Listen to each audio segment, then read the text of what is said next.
So, for this rainy day street scene, the first thing we need to do is establish the mood. And so, we're going to cover the whole page with a wash. And I'm mixing a little bit of everything, making some purple, adding in the yellow to get kind of a soft, muddy gray.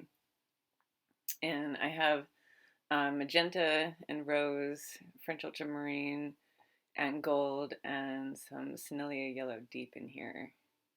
And then I also have some Payne's gray for later.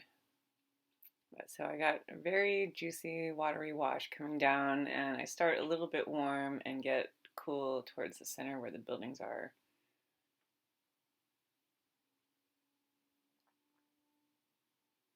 So I just add more blue to shift that mix towards the cooler side, and add more yellow and the reds to get it to be warmer.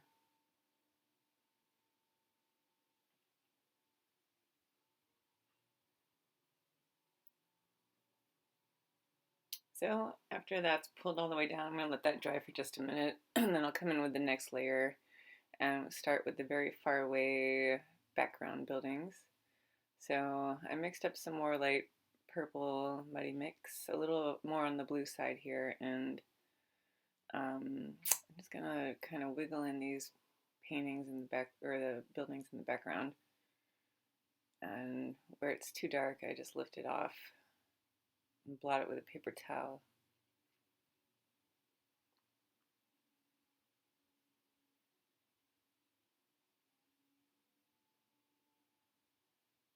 I'm trying to skip around a little bit, maybe keep a couple of holes throughout.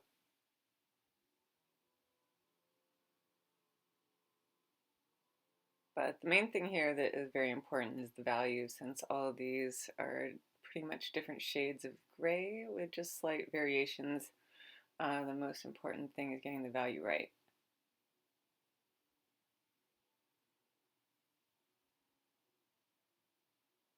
I keep mixing up more and more of this muddy purple. And I start getting a little bit darker as the buildings are coming forward.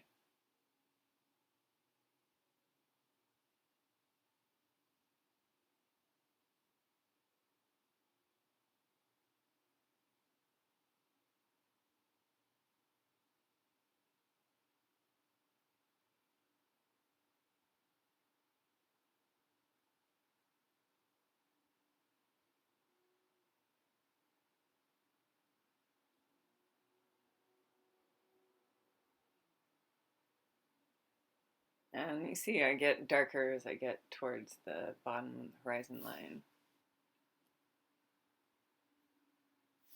I'm keeping holes open where the traffic lights are going to be also.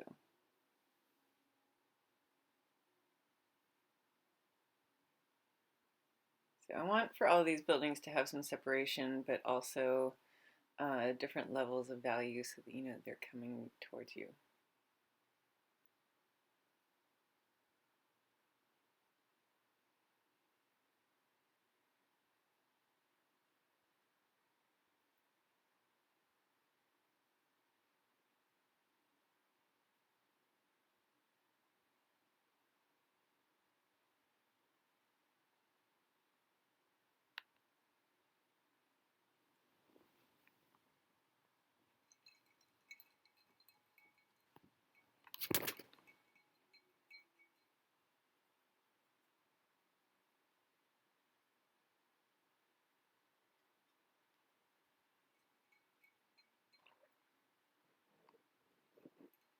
Now I keep trying to have variation in this gray mix also. So some areas there's more yellow, some parts there's more blue, and some parts there is more of the magenta rose.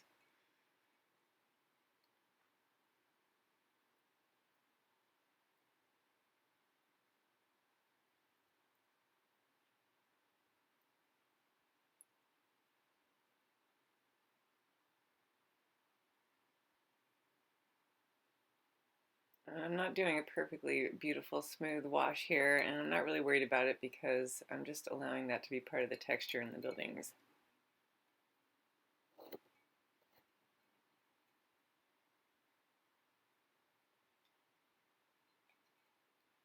I think more important, you got to try to just skip around and keep some open spots.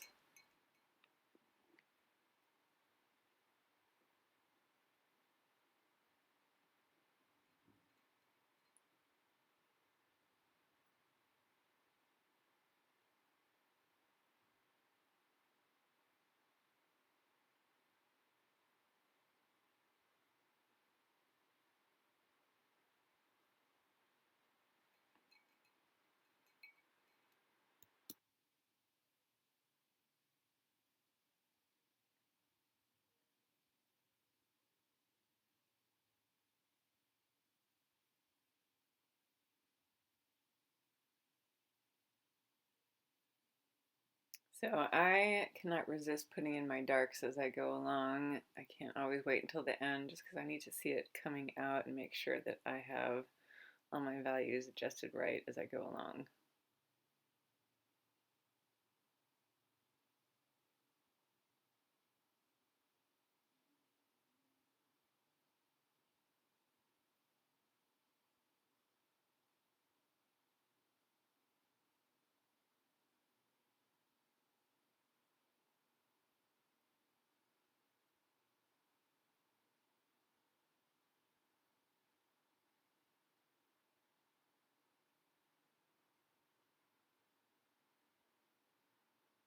For these side areas, I want the pole to look like it's getting hit a little bit by the light, so I had more of a yellow mix in that top area and dry brush scraped it across so it would be broken up a bit.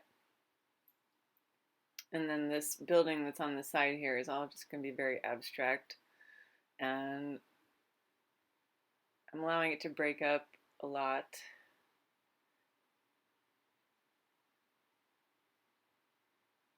And just having some line work to suggest this building.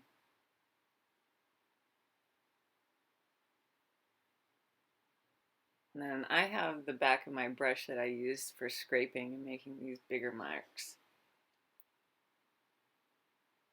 It's a little bit wider than just using a credit card, but if you have just a credit card, that works too. The paint needs to be just a little bit wet for when you're scraping for those marks to stay. If there's too much water in there, then the paint will all float back into your scrape and become a dark line instead of a lighter line.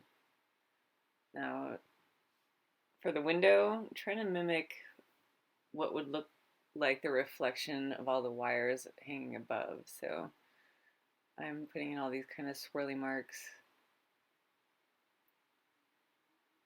not just painting flat glass here.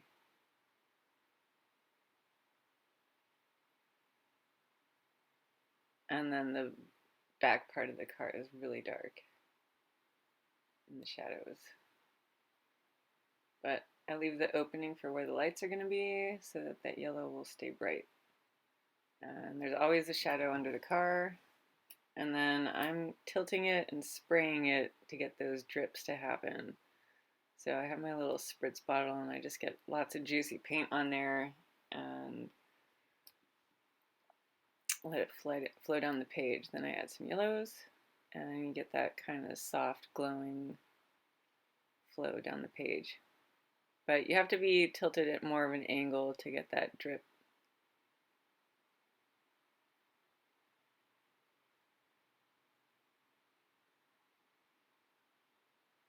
And then I'm just softening the edges.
So the farther away cars have just a bit less detail and same sort of shadows.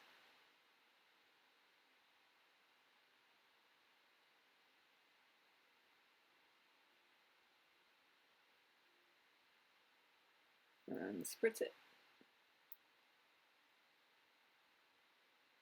So don't spritz too much. You'll spray all the paint off the page if you do that. So when I accidentally do it a little too much, just charge it back up with some more pigment.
So I have everything connected through the center a little bit with all these darks here.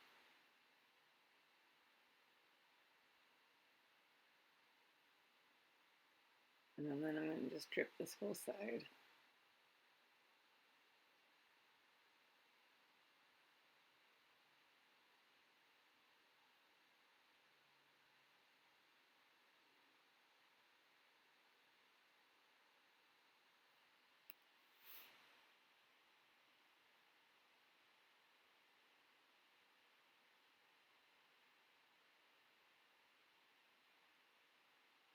And then charge those darks again.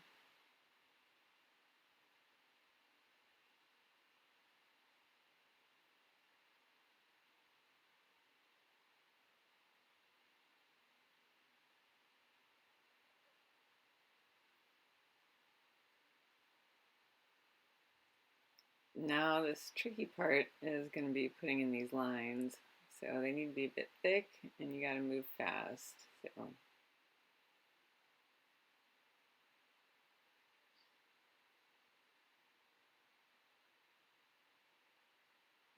all my scrapes and added that highlight back in where I lost it there.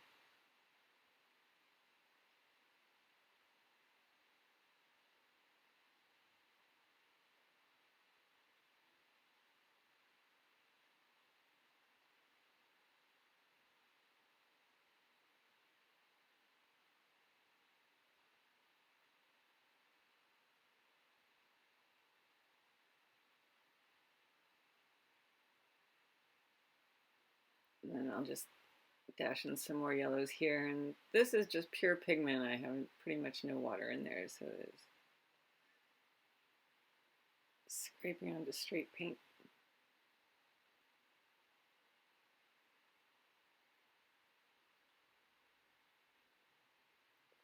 If you put just a touch of rose around the outer edges, it'll warm it up a little bit more.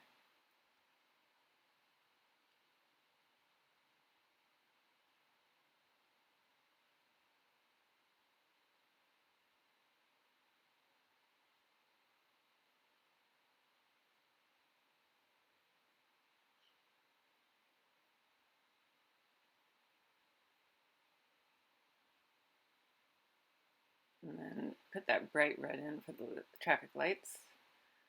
And then I put the black around it.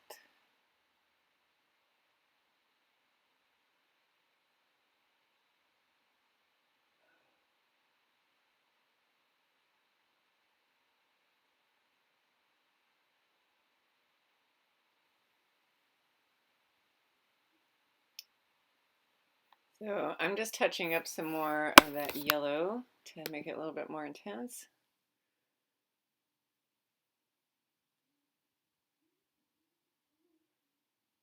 And then with my liner brush, I'm going to come in and put all the fine line details.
So these wires coming across are always a little bit nerve-wracking, but if you make a little bit of a mess up, you just gotta leave it and accept it. The worst thing is to try to come back and fix it. It will just become way more noticeable. And the last thing I do is with some white gouache, I just put back in the highlights that I lost and uh, do the negative on those wires that are going across the building so then you can see them.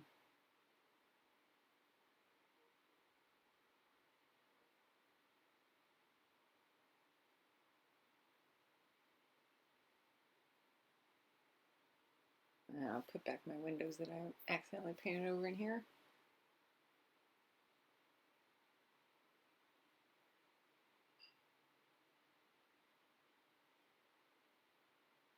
And there you have it, guys.